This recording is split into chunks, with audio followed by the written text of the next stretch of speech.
You think you, as a daughter-in-law, deserve a break. Think again after a million years, my mother-in-law exclaimed while giving a hefty kick to my stomach. Looking somewhat satisfied, she headed back to the living room after her outburst. I passed out from the shock, but luckily, a bystander who witnessed everything rushed me to the hospital. Tests revealed I was okay, but the fact my mother-in-law kicked me remained unchanged. We vowed to get back at her. My name is Olivia, 32 years old. I live with my husband, Steve, who's my age. Both of us work at a company where Steve's father, my father-in-law, is the CEO. Steve, expected to be the next CEO, is currently rotating through various departments to understand the company better. Steve and I met when he was assigned to the sales department where I work. Being of the same age, I was tasked with showing him the ropes. Honestly, I thought the future CEO's son was just here to observe, nothing serious. But Steve was like, I look forward to your strict guidance, and took an active role in field sales. Many female employees admired his dedication. Before long, Steve was quite the popular guy in sales. Considering he's expected to be the next CEO, has a great personality, and excels at work, it's no surprise I wasn't interested in these affairs and focused solely on my job. Then, to my surprise, Steve asked me out. Is this a practice run for someone else? I wasn't trying to tease, but that was my genuine response. It's not practice. I genuinely want to date you, Steve said. Realizing he was sincere, I responded, I'm very focused on my job right now. You can find plenty of cute girls. Why me? I really wanted to concentrate on work, but Steve persisted. I'll work harder to make you feel differently about romance. Moved by his determination, we began dating a month later. The condition: when work gets hectic, it comes first. Steve agreed, and our relationship began. After a year, we decided to tie the knot. My parents were over the moon about our engagement. Looks like you've hit the jackpot, huh? They teased. I thought being welcomed with laughter was better than opposition. The real challenge was Steve's parents. Steve's in line to be the next CEO. They might oppose it fiercely. With those farts, we headed to his parents' house. However, to my surprise, Steve's parents were quite welcoming. Especially my father-in-law, who seemed to have done his homework, saying, I trust Steve with Olivia. She's leading the sales department at this age, after all. My mother-in-law added, if he approves, I won't object. Please take good care of Steve, Olivia. With their blessing, our wedding went off without a hitch. 2 years have passed since our wedding. I've continued working after marriage. Steve is close to completing his rounds through all the departments, and will soon be learning the ropes of being a CEO from his father. Both my husband and I were doing well in our jobs when I found out I was pregnant. I immediately shared the news and discussed it with Steve. He was over the moon, exclaiming, awesome, I'm going to be a dad soon. Once Steve's initial excitement settled, we began discussing our plans moving forward. I expressed my desire to continue working even after giving birth.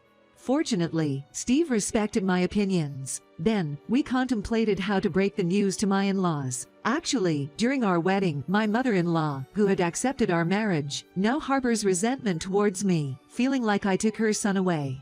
The scary part is that she doesn't just spew hateful words, she's physically aggressive. Whenever I'm preparing a meal at Steve's parents' home, she sneaks up behind me and kicks my leg. Her kicks are surprisingly strong for someone in her 60s, and I've had bruises that lasted several days from her kicks. I'd already discussed this with Steve, but I was afraid that talking about it with him would enrage her more. That's why Steve never addressed the issue with her. From such experiences, Steve made a suggestion to me. Let's tell my dad about the pregnancy. But, let's keep it a secret from my mom. Olivia, try to avoid going to my folks' place as much as possible. I don't want my mom to notice and harm you in any way. To divert her attention, I'll visit home more often. Seeing me should suffice for her. I thought Steve's plan was a good one. In this way, our strategy concerning our pregnancy and dealing with my mother-in-law was formed. The next day, we shared our plan with my father-in-law. He agreed to go along with our plan. A month after discovering my pregnancy, I was battling severe morning sickness. I had mistakenly believed that I wouldn't experience it, but that turned out not to be the case. There were days I had to take off from work due to ill health. Steve, seeing me in this state, had reduced his visits to his parents' home. I worried that my mother-in-law might complain. And sure enough, she called. Olivia, I've noticed you haven't been visiting us recently. Is everything okay? Caught off guard, I responded, "Work has been busy. I'm sorry I haven't been able to visit." Then she retorted, "Olivia, you've always been busy with work. It's not like I want to see you. I just want to know why Steve hasn't been coming over." Sure enough, she was upset that Steve wasn't visiting. "Can you ask Steve to come over? I've been feeling a bit under the weather." Seeing Steve might just lift my spirits, I sighed quietly so she wouldn't hear. While thinking she should let go a bit, I replied, "All right, I'll let Steve know. Just make sure you do.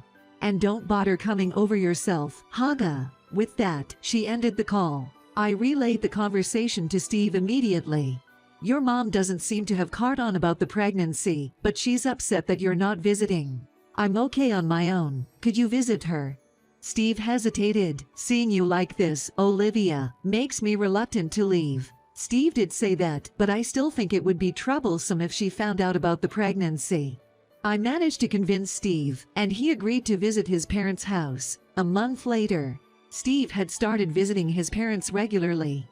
Thanks to that, calls from my mother-in-law had significantly decreased. Whether it's because of the reduced stress from her or not, my morning sickness has greatly improved, and I've been able to go to work every day.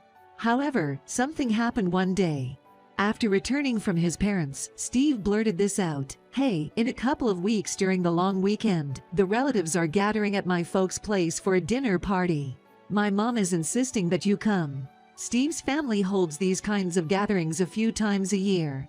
The location for the gatherings rotates among relatives' homes. This time, it seems to have been decided that it'll be held at Steve's parents' place. And, inconveniently, the rule is that all the meals must be prepared by the hosting family. Nearly a year ago, when it was held at Steve's parents' home, I started preparing from early morning and somehow managed everything. Back then, my mother-in-law said, "Our daughter-in-law, Olivia, is a great cook. I can just leave it all to her," and didn't help at all. I bet it'll be the same this time. However, the situation is different from last year.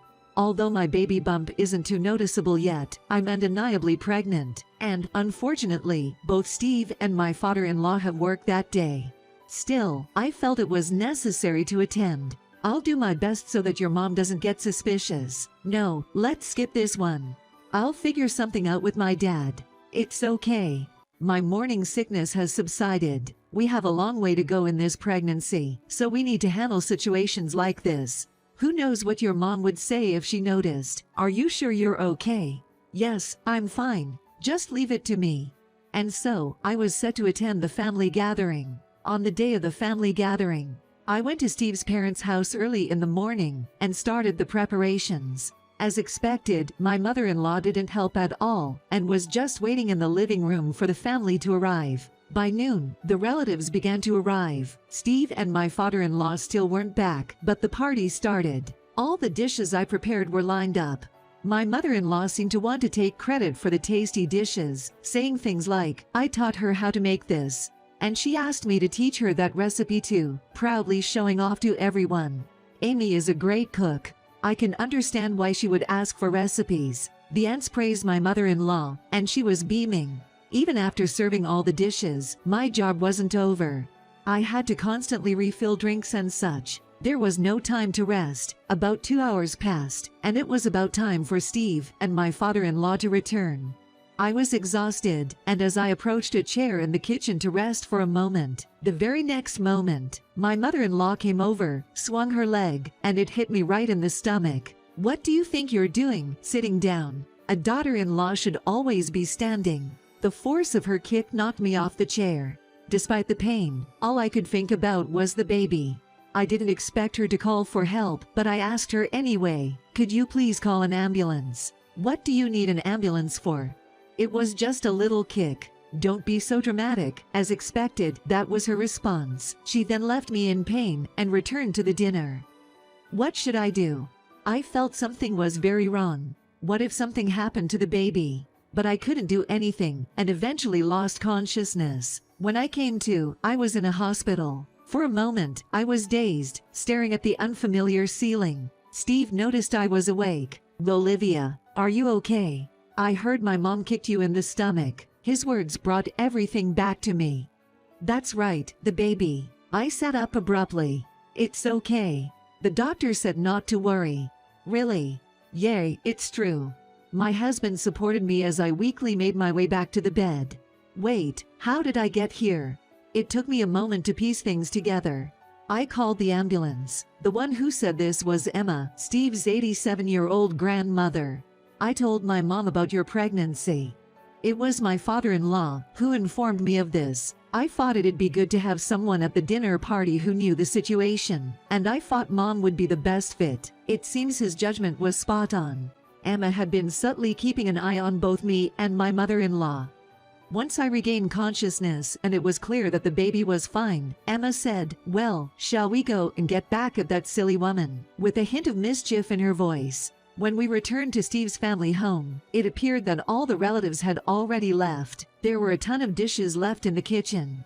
Heading to the living room, my mother-in-law was alone, watching TV. The moment she saw me, she hysterically yelled, "What on earth were you thinking, calling an ambulance?" Then, Grandma Irma, who was behind me, answered. Well, maybe because her dumb mother-in-law kicked her in the stomach with all her might. My mother-in-law's demeanor shifted dramatically upon seeing Emma. "Oh, Emma, you're here. Everyone's gone. I can drive you home." Her desperation for Emma to leave was obvious, but the revenge on my mother-in-law had just begun. "Do you even realize the gravity of what you've done? There's a baby inside Olivia. In essence, you were trying to harm not just Olivia, but the unborn child as well." My mother-in-law looked dumbfounded. "What do you mean by baby, Steve? It's simple. Olivia is pregnant. Why wouldn't you tell me something so important?" I cut off my mother-in-law's question. "I was afraid to tell you, fearing you might harm me or the baby. Yet even without knowing, you still hurt both of us. I will never forgive you."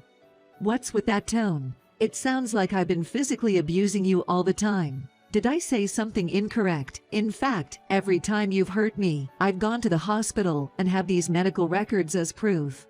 There's no escaping the truth." Saying that, I showed her several medical documents. My mother-in-law began to tremble. What? Why would you prepare all this? What do you intend to do with me?" It was Grandma Irma who responded.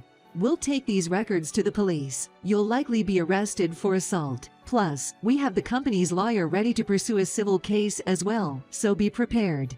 Despite being 87, Emma's decision-making was impeccable. Actually, Emma used to be the CEO of the company where my father-in-law is currently the CEO. After her husband passed away early, Emma transitioned from a stay-at-home mom to taking over the business and led it to its current success. While Emma is strict in business, she's friendly and kind-hearted outside of work, and she's loved by all family members. This means that getting on Emma's bad side will alienate you from the entire family. My mother-in-law is now undeniably an enemy in Emma's eyes. Precisely because she understands this, she clings to Emma. "Wait, Emma, calling the cops is a bit of an overreaction, don't you think? I merely pointed out Olivia's behavior as a daughter-in-law. If my words aren't heeded, isn't it understandable that things could escalate? Well, wasn't it you who failed as a daughter-in-law? Can you recall a time when you consistently adhered to my advice? Yet, I never laid a hand on you, did I?